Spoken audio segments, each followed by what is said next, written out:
Welcome back to Today in Tech. Our next guests are James and Suri. They are the founders of 360 VR Technologies, the virtual reality startup. And you guys are doing some really interesting things with virtual reality. I've done an article about the company, as you know, obviously, about where the company is going, about where the company is going. Because for a lot of VR companies, they kind of, I think, generally start with doing tours, virtual tours, just sort of for entertainment or real estate or things like that. But you guys have come onto something really different, and it's really cool. So if you guys want to tell us about it in your own words, what VR tech or 360 VR technology does. Do you want to get this one? Yeah. So we do this all the time, so it's really fun. So what we're doing is we're basically trying to bring physical security to the 21st century. Mm-hmm. And by doing that, that means that we're creating these 3D models of buildings, critical buildings, so like laboratories, schools, things with high occupancy. Mm-hmm. And then from there, we're taking those models, putting it in software that we created. And the software allows first responders, building staff, anyone else of importance to be able to better understand these buildings, be able to understand them and go through training, walk through, be able to find resources faster, and just basically increasing emergency response and understanding about these buildings.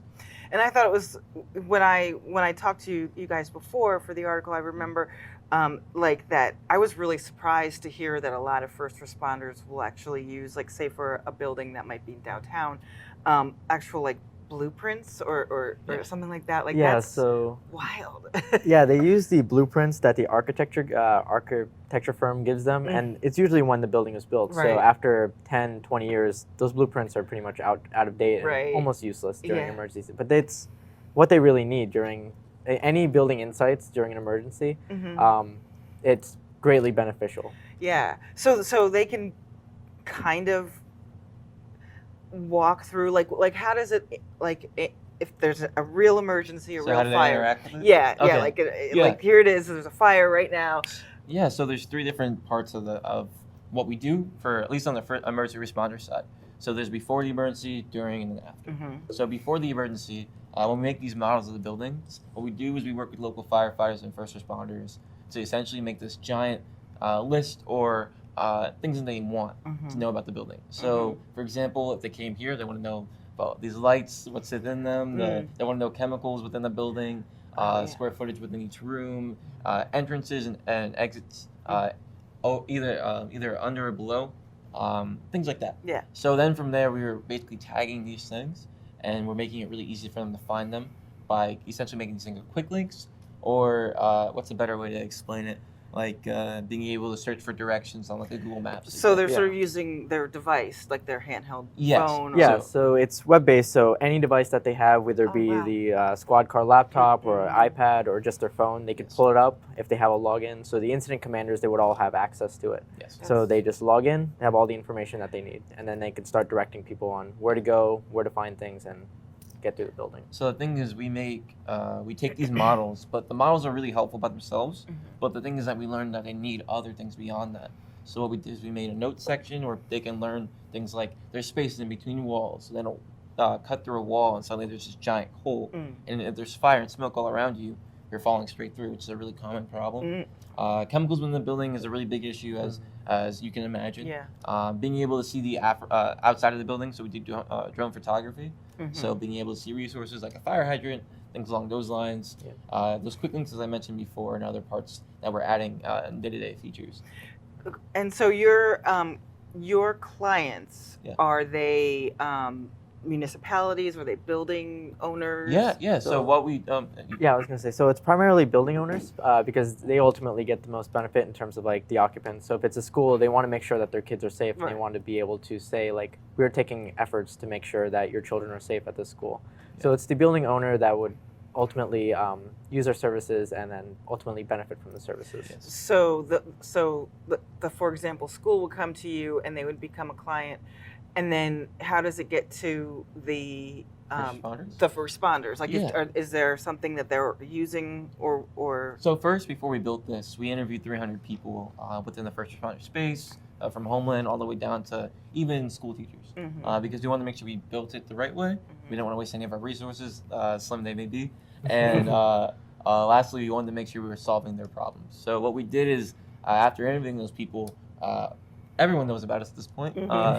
Now, different stages of where we are, depending on when we interviewed them, but they know about what we're doing. So once we started implementing at different schools, what we're doing is we're going, talking to these police chiefs, these local politicians, people within the area.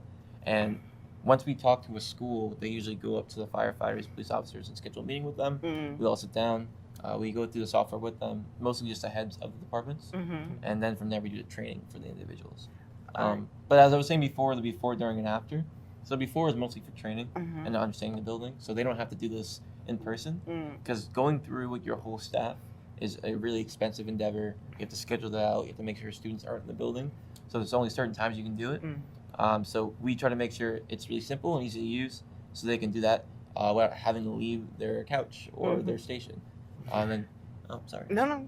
And then during, what we do is we make it available to incident command.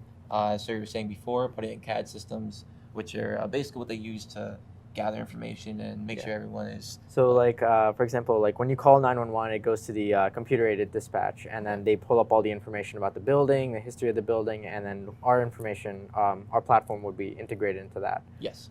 And then they'd be able to help, and they'd be able to get information from the response. Because we don't expect them to be looking at their phone when they're running through a fire. Right. And sometimes you only have 15 seconds to put on your coat, your jacket, and get in there. So obviously, like, there's different limits to information, and depending on the emergency, something like an active shooter situation or a chemical fire is very different with a response time in comparison to something smaller like a regular fire or something along those lines. And then lastly, mitigation and what's the word I'm looking for here? Recovery. Thank you, recovery. This is why you have a co-founder. And recovery allows you to be able to see where things were beforehand, be able to guess the prices, insurance purposes, things along those lines. Yeah. So how have you gotten funding for this? Yeah.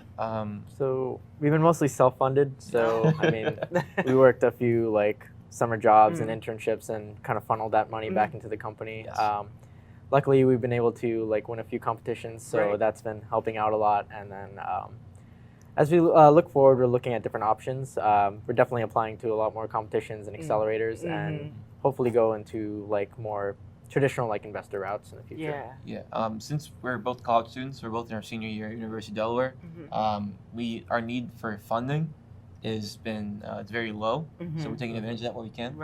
Keeping as much as we can to keep building, because every time we get more traction, that means less equity we have to give up.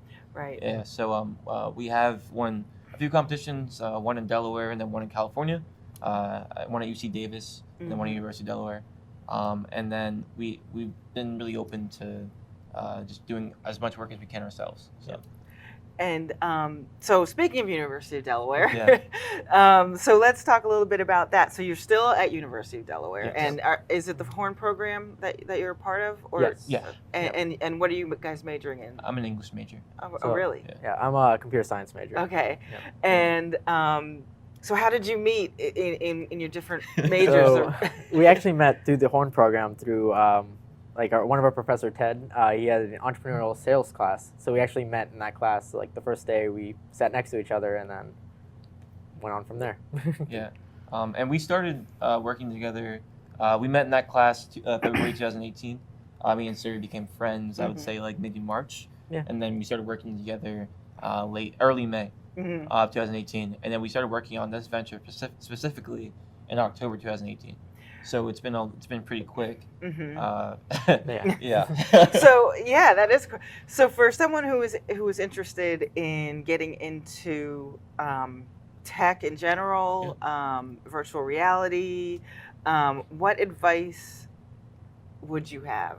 Do you want to go first or second? I think in terms of tech being really open, especially if you want to go into entrepreneurship, understanding you don't have to know like the ins and outs of how to code everything or how to like create everything from scratch. You want to know exactly what the capabilities are, where it's going in the future, what the opportunities are, and fundamentally understand the technology and be able to understand when you see an opportunity or see a problem, how this technology, based on like your perspectives and your experience, can be applied to solve that problem. Yeah, I mean, especially if you're a person of color, you have this really unique perspective within tech.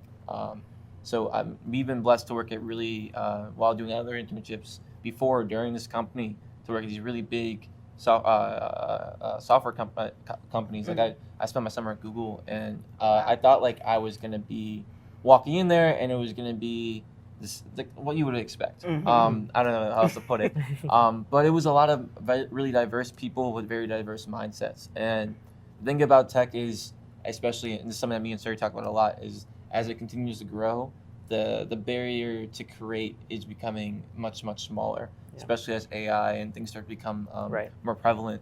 Eventually, the people that are going to be creating tech will be everybody. It won't be just like just the people that have the access to learn computer languages. So like, what I would really suggest is, as we move forward, building things that you think are important to you and people like you. Mm-hmm. And something that Horn teaches a lot is doing these interviews, as me and Suri have done. As I said before, we've done upwards of 300.